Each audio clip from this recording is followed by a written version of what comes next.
దేవునికి స్తోత్రం. ఈరోజు వాక్య ధ్యానాంశము లూకా సువార్త 15వ అధ్యాయం 7వ వచనము.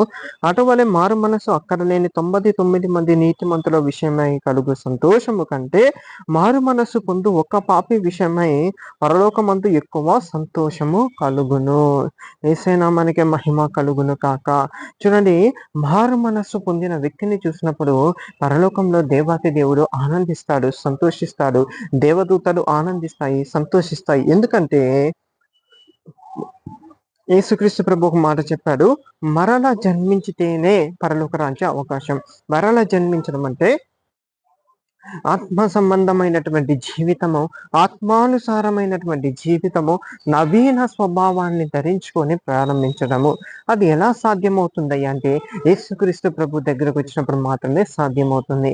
ఆయనే చెప్పాడు, యేసు చెప్పాను నేనే మార్గము, సత్యము, జీవము అని. ఆ యేసుక్రీస్తు ప్రభు దగ్గరకు వచ్చి పశ్చాత్తాపంతో మనం ప్రార్థించినప్పుడు మనకి మారు మనస్సు కలుగుతుంది.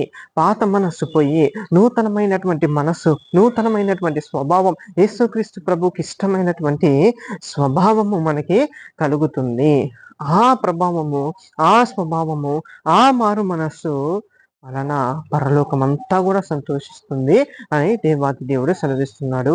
అట్టి కృప పరిశుద్ధాత్మ ద్వారా మనకి దేవాతి దేవుడు దయచేయును గాక. ఆమేన్.